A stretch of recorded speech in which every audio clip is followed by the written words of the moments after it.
एक कर्ण को छोड़ दो तो किसी ने द्रौपदी का कभी भी कोई अपमान नहीं किया।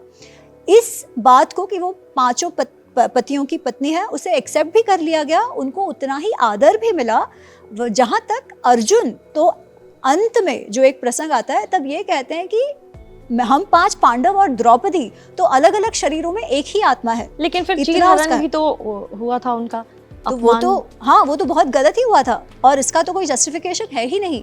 इनफैक्ट जब वो चीरहरण का जब प्रसंग होता है तो भीष्म, जब द्रौपदी पूछ रही है कि जिताम वा अपि अजिताम वा, मुझे आप यहाँ लेकर आए हो पर मैं जीती गई या नहीं जीती गई, तो उसका उत्तर तो सही से भीष्म देते नहीं है। वो कहते हैं कि धर्म से परमागति, धर्म बहुत सूक्ष्म है, मैं इसका उत्तर तो नहीं दे सकता, पर आज जो घटित हुई है घटना यहाँ पर, उससे मैं कौरवों का विनाश तो अवश्य देखता हूँ। ठीक है, ये वो बात कह रहे हैं। अब आपने जब चीरहरण का प्रसंग निकाला है तो मुझे थोड़ा सा टाइम लेके इस बात पर बात करनी पड़ेगी, नहीं तो लोगों को ना इस विषय में भी, लोग इस प्रसंग को बहुत अलग तरीके से देखते हैं और वो कहते हैं कि अरे ऐसा कैसा पति, युधिष्ठिर ऐसा कैसा पति। ये सवाल बहुत उठाया जाता है, ये सवाल उठता है। और जो एक दूसरा एंगल आ जाता है कि देखो स्त्रियों को तो प्रॉपर्टी माना जाता था, है ना।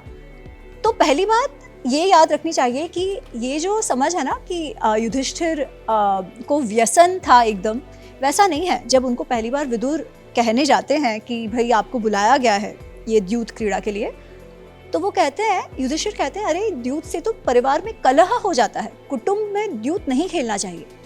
पर वही है कि आज हमको, वो कहते हैं ना बेनिफिट ऑफ हाइंडसाइट, कि क्या हुआ वो आज हम जानते हैं, उस समय तो उनको नहीं पता था क्या होने वाला है, कितने हद तक क्लेश होगा ये तो उनको नहीं पता था। तो विदुर फिर भी कहते हैं कि मुझे भी आपकी बात सही लगती है, नहीं आना है तो आप ठुकरा दो। पर अब किस बेसिस पे ठुकराए, चाचा जी ने बुलाया है ना, तो किस बेसिस पे वो ठुकराए। तो वो कहते हैं चलो ठीक है जाते हैं। जब वो उस सभा में भी जाते हैं जहाँ द्यूत होने वाला है, तभी भी जब दुर्योधन कहता है कि मेरी ओर से मेरे मामा पासे फेंकेंगे, तभी भी युधिष्ठिर कहते हैं पर ये तो गलत है, क्योंकि तुमने मुझे इनवाइट किया है तो तुम्हें खेलना चाहिए, मामा जी को नहीं। तो शकुनी कहते हैं ठीक है, अगर तुम्हें नहीं खेलना है तो कोई बात नहीं। फिर आप देखिए वो फंसते जा रहे हैं उनको, और किस बेसिस पे वो मना करे। उस समय तो सारे राजा द्यूत खेलते थे, ऐसा नहीं है कि नई बात है। वो जो विराट नरेश हैं, जो मत्स्य देश के विराट नरेश, वो भी तो खेलते थे, जहाँ पे कंक बन के युधिष्ठिर गए हैं अज्ञातवास में, है ना। तो राजा खेलते थे और पीछे हटने का तो सवाल होता ही नहीं था क्षत्रियों के लिए वैसे भी। तो खेलना शुरू करते हैं, एक के बाद एक, एक के बाद एक, एक के बाद एक। उनकी जो सारी संपत्ति है, जो राज्य उन्होंने अपने पसीने और रक्त से बनाया है, जिसका राजसूय यज्ञ अभी ही संपन्न हुआ है, वो चक्रवर्ती राजा बने हैं जस्ट अभी, वो सारा कुछ वो खो देते हैं। अब देखिए डूबते को तिनके का सहारा भी काफी होता है, हम कहते हैं ना। जब कोई इस परिस्थिति में होता है, आप उसकी मानसिक परिस्थिति को जज करना इजी है कि अरे ऐसे कैसे कर दिया, पर जब हम उस स्थिति में हो तो क्या करो, हमको लगता है अरे एक और पासा फेंको और कहीं कुछ दाव लग जाए। तो फिर वो अपने भाइयों को लगा देते हैं। उन्होंने जाके, ऐसा नहीं हुआ है कि बैठे चलो द्रौपदी को दांव पे लगा दिया, ऐसा नहीं हुआ है। पहले भाइयों को लगाया, अपने आप को लगाया, हार गए। फिर वो कहते हैं अब मेरे पास कुछ नहीं है लगाने को। शकुनी कहते हैं अरे है ना तुम्हारी पत्नी द्रौपदी पणस्व, द्रौपदी को लगाओ। उस समय भी युधिष्ठिर पहले तो कितने सारे श्लोकों में द्रौपदी कैसी स्त्री है उसका वर्णन करते हैं। वो कहते हैं कि एक गृहस्थ को अपनी गृहस्थी धर्म पूर्वक और सुख पूर्वक चलाने के लिए जैसी स्त्री की आवश्यकता होती है, वैसी स्त्री द्रौपदी है। ये बात वो कहते हैं। वो कदाचित उनको आशा है कि कोई तो कुछ बोले। विदुर विकर्ण बोलने का प्रयत्न करते हैं, कर्ण और दुर्योधन उनको चुप करके बिठा देते हैं। और राजा तो कुछ बोल ही नहीं रहे हैं, राजा को तो मजा आ रहा है। धृतराष्ट्र जो सामने बैठे हैं, कोई कुछ नहीं, धृतराष्ट्र को तो मजा आ रहा है, वो तो पूछ रहे हैं अरे क्या हुआ क्या हुआ क्या हुआ करके, है ना। तब जाके द्रौपदी को दांव पे लगाया जाता है और उनको लाया जाता है। तो ऐसा नहीं था कि भाई बैठे बैठे द्रौपदी को लगा दिया या प्रॉपर्टी है, ठीक है। और ये बात द्रौपदी ने भी बैठे बैठे मान ली, ऐसा नहीं था। वो सबसे पहले यही पूछती है कि राजा स्वयं को हारे या मुझे हारे पहले, क्योंकि अगर स्वयं को हारे हैं तब तो वो मुझे दांव पे लगा ही नहीं सकते। और वो जब सभा भवन में उनको घसीट के भी लाया गया है, तभी भी वो यही बात पूछ रही हैं। अच्छा, अब इस बात को भी समझने की आवश्यकता है। पांडव तो सारे दास बन चुके थे, ठीक है। अच्छा, मैं एक बात कहना चाह रही हूँ, मैं इस प्रसंग को जस्टिफाई नहीं कर रही, ठीक है, क्योंकि इतिहास में जो हुआ वो तो हो गया। हमें परिस्थिति को अगर समझकर हमारे जीवन में कुछ सीख सके वो महत्वपूर्ण है। इसलिए जो न्यूएंसेस हैं उसको समझना अत्यंत आवश्यक है। पांडव हार चुके थे, पांडव सारे के सारे दास बन चुके थे, तो द्रौपदी का वैसे ही क्या स्टेटस था? उनको दांव पे लगाया जाए या ना लगाया जाए, क्या स्टेटस हुआ उनका? वो तो वैसे भी हाँ, क्योंकि उनके पति बन गए, राज्य नहीं बचा, कुछ नहीं बचा Correct. उनके पास, तो दासी तो वो वैसे ही बन गई थी।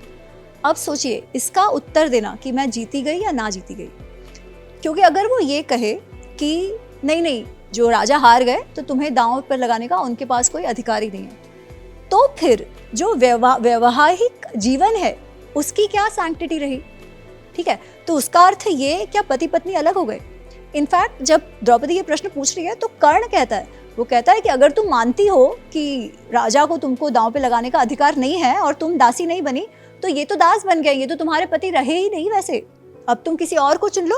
और उसी समय फिर वो जो ये जांघ पे हाथ मारता है ना, या जांघ दिखाता है दुर्योधन, वो तभी होता है कि हम में से किसी को चुन लो, ठीक है, क्योंकि तुम तो मान नहीं रही हो कि वो आपको लगा सके, वो आपको दांव पे लगा सके, उसका मतलब अब आप पति पत्नी रहे ही नहीं हो, ये निष्कर्ष निकलता है। अगर वो ये कहे कि नहीं लगा सकते, अगर वो ये कहे कि उनको हक है लगाने का, तो जो सेल्फ रिस्पेक्ट है द्रौपदी का, उसका क्या होगा? अगर कोई ऐसे कह दे नहीं नहीं नहीं तुमको तो लगा सकते हैं, वो उत्तर भी नहीं दे सकते। तो टेक्निकली ये बहुत अजीब परिस्थिति है, ठीक है।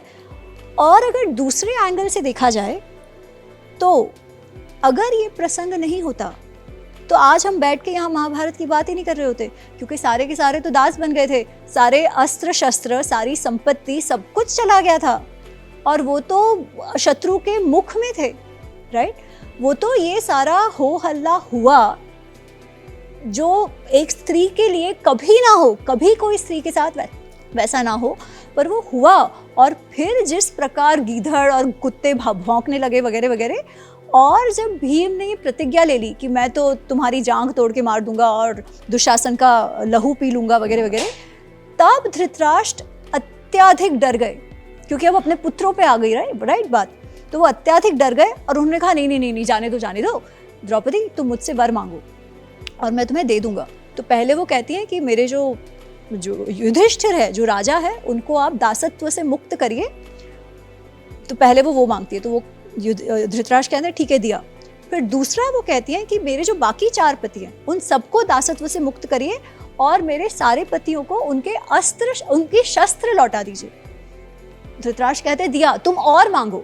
अब वो चाहती तो वो कह सकती थी इंद्रप्रस्थ हमें वापस दे दो, पर वो जो व्यक्तित्व द्रौपदी का है, वो कहती है मैं एक क्षत्राणी हूँ और मैं एक क्षत्राणी की मर्यादा समझती हूँ, मैं इससे अधिक नहीं मांग सकती, और मुझे मेरे पतियों के पराक्रम पे, पुरुषार्थ पे पूर्ण विश्वास है कि अब जो भी लेना होगा वो स्वयं ले लेंगे, वो मुझे लेने की आवश्यकता नहीं है।